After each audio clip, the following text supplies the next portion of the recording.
వరుసగా పార్టీలు మారుతూ సీఎం మినహా అన్ని పదవులు అనుభవించి ఆ సీనియర్ ఎమ్మెల్యే పరిస్థితి ఇప్పుడు విచిత్రంగా తయారైందట. బీఆర్ఎస్లో తలనొప్పులు భరించలేక కాంగ్రెస్ పార్టీలో చేరితే ఇప్పుడు అక్కడ కూడా అదే వర్గపోరు పెద్ద తలనొప్పిగా మారిందట. ఉప ముఖ్యమంత్రితో సహా పలు పదవులు అనుభవించిన ఆ నాయకుడు ఆ ఇంటి పోరుకు ఎలా చెక్ పెట్టాలో అంతుపట్టక సతమతమవుతున్నారట. ఈ క్రమంలో తనపై హైకమాండ్కు ఫిర్యాదు చేయడానికి పార్టీలోని వ్యతిరేక వర్గం రెడీ అవ్వడంతో ఇప్పుడు ఆయన టెన్షన్లో పడిపోతున్నారట. డీటెయిల్స్ ఈ స్టోరీలో. ఉమ్మడి వరంగల్ జిల్లా స్టేషన్ ఘన్పూర్ నియోజకవర్గ రాజకీయాలు రాష్ట్ర వ్యాప్తంగా చర్చనీయాంశంగా మారుతున్నాయి. తెలంగాణ రాష్ట్రానికి ఉప ముఖ్యమంత్రులుగా పనిచేసిన ఇద్దరు నేతలు అక్కడి వారే. తాటికొండ రాజయ్య, కడియం శ్రీహరి ఇద్దరు మొన్నటి వరకు గులాబీ పార్టీలో ఉన్నవారే. రాజయ్యకు ఉప ముఖ్యమంత్రి పదవి తీసేసి కడియం శ్రీహరికి కట్టబెట్టినప్పటి నుంచి ఇద్దరి మధ్య ఉన్న పోరు తారాస్థాయికి చేరుకుంది. 2023 అసెంబ్లీ ఎన్నికల్లో రాజయ్యను కాదని కడియం శ్రీహరికి కేసీఆర్ టికెట్ ఇవ్వడంతో రాజయ్య వర్గం తీవ్రస్థాయిలో ధ్వజమెత్తింది.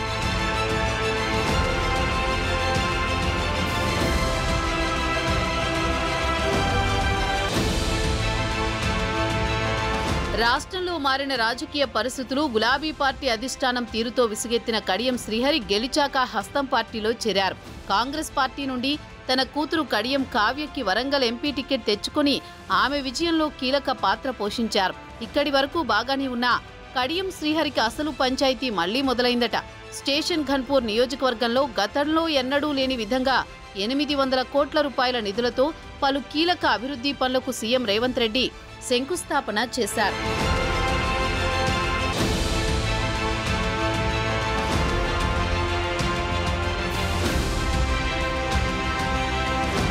సీఎం పర్యటన సందర్భంగా నియోజకవర్గ వ్యాప్తంగా క్యాడర్తో సమన్వయ సమావేశాలు ఏర్పాటు చేసిన కడియం 2 దశాబ్దాలుగా కాంగ్రెస్ పార్టీలో ఉంటూ ప్రస్తుతం నియోజకవర్గ ఇన్ఛార్జిగా ఉన్న సింగపురం ఇందిరను పక్కన పెట్టారని టాక్ వినిపిస్తోంది. పార్టీలో చేరిన తర్వాత అందరినీ కలుపుకుపోవాల్సిన ఎమ్మెల్యే కడియం శ్రీహరి తన వర్గానికి మాత్రమే ప్రాధాన్యత ఇచ్చారని, ఇన్నాళ్లు కాంగ్రెస్ పార్టీ జెండా మోసిన కార్యకర్తలను, నాయకులను పట్టించుకోలేదని చర్చ జరుగుతోంది.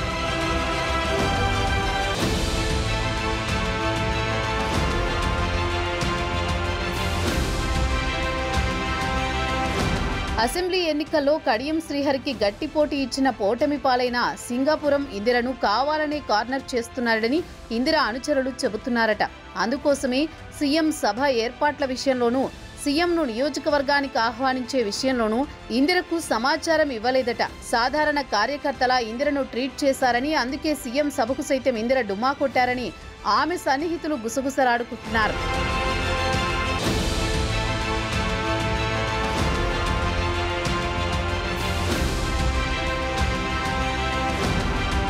ఆ క్రమంలో స్టేషన్ ఘన్పూర్ కాంగ్రెస్ లో వర్గ విభేదాలు పూర్తిగా తొలగిపోలేదనే టాక్ నడుస్తోంది. చాలా రోజులుగా ఇందిర వర్గం కాంగ్రెస్ లోకి వచ్చిన కడియం శ్రీహరి వర్గంతో కలవలేకపోతోందట. అసెంబ్లీ ఎన్నికల్లో ఓటమి తర్వాత ఇందిర తన క్యాడర్ ని కాపాడుకుంటూ వచ్చే ప్రయత్నం చేశారు. మారిన రాజకీయాల నేపథ్యంలో బీఆర్ఎస్ నుంచి ఎమ్మెల్యేగా గెలిచిన కడియం శ్రీహరి పార్లమెంట్ ఎన్నికల నాటికి కాంగ్రెస్ లో చేరిపోయారు.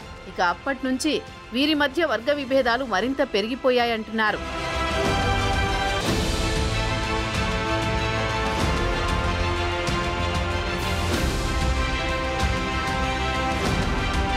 కడియం శ్రీహరి చేరిక సందర్భంగా ఇందిరకి కాంగ్రెస్ పెద్దల నుంచి పలు హామీలు లభించినట్టు చెప్తున్నారు. ఇందిర వర్గీయులకి నామినేటెడ్ పదవులతో పాటు ఇందిరమ్మ ఇళ్ల కమిటీలలో ప్రాధాన్యత ఇస్తామని చెప్పారట. అయితే ఆ హామీలేవి ఇంతకాలం అమలు కాకపోవడంతో ఇందిర వర్గీయులు నిరసన వ్యక్తం చేస్తున్నారు. దీనికి తోడు స్టేషన్ ఘన్పూర్లో జరిగిన పలు అభివృద్ధి కార్యక్రమాలపై ఇందిరకు కనీసం సమాచారం కూడా లేకపోవడంతో ఆమె కూడా అసంతృప్తితో కనిపిస్తున్నారు.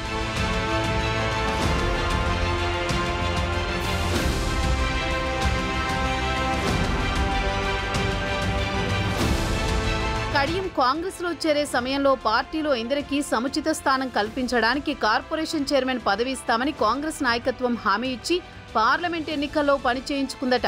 ఇప్పటి వరకు ఆమెకు ఎలాంటి పదవి రాకపోగా స్టేషన్ ఘన్పూర్లో తన వర్గం పూర్తిగా నిర్లక్ష్యానికి గురవుతుందనే ఆవేదనలో ఆమె ఉన్నారట. సీఎం సభ సందర్భంగా కూడా కడియం శ్రీహరి ఆమెను నిర్లక్ష్యం చేయడం వల్లే ఆవిడ ఆ సభకి దూరంగా ఉన్నారని ఇందిర వర్గం బహిరంగంగానే చెబుతోంది. మొక్కుబడి సమాచారం మాత్రమే ఇచ్చి ఇందిరని కనీసం సభకు రాకుండా కడియం శ్రీహరి ఎత్తులు వేశారని ఇందిర వర్గం ఆగ్రహంతో ఉన్నారట.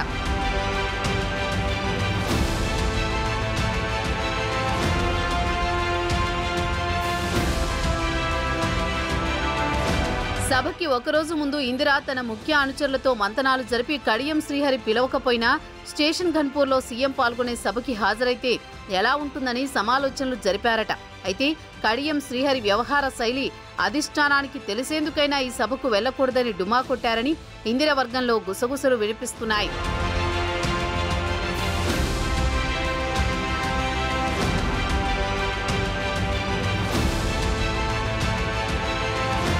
కడియం శ్రీహరి తీరుతో తీవ్ర అసంతృప్తిగా ఉన్న సింగాపురం ఇందిర ఏఐసీసీ పెద్దల వద్ద తన గోడు వెళ్లబోసుకునేందుకు సిద్ధమవుతున్నారట. గత ఎన్నికల్లో ఏఐసీసీ పెద్దల అండతోని సింగాపురం ఇందిర టికెట్ తెచ్చుకున్నారని, ఆ స్థాయిలో ప్రభావం చూపగల సత్తా ఇందిరకుందని కాంగ్రెస్ వర్గాల్లో చర్చ జరుగుతోంది. ఆ క్రమంలోనే ఇన్ని రోజులు కడియం శ్రీహరి తీరును లైట్ తీసుకున్న ఇందిర అమీతుమీ తేల్చుకునేందుకు సిద్ధమవుతున్నారట. 20 ఏళ్లుగా కాంగ్రెస్ పార్టీ కోసం కష్టపడితే తనను పక్కన పెడుతున్నారన్న ఆవేదనతో ఏఐసీసీ పెద్దల వద్దే తన విషయం తేల్చుకునేందుకు సిద్ధమవుతున్నారని ఇందిర అనుచరులు చెప్పుకుంటున్నారు. దాంతో ఇందిర ఏం చేయబోతోందని కడియం వర్గీయులు ఆందోళన చెందుతున్నారు. కడియం శ్రీహరి సైతం ఏం జరుగుతుందో అనే అయోమయంలో పడ్డారట.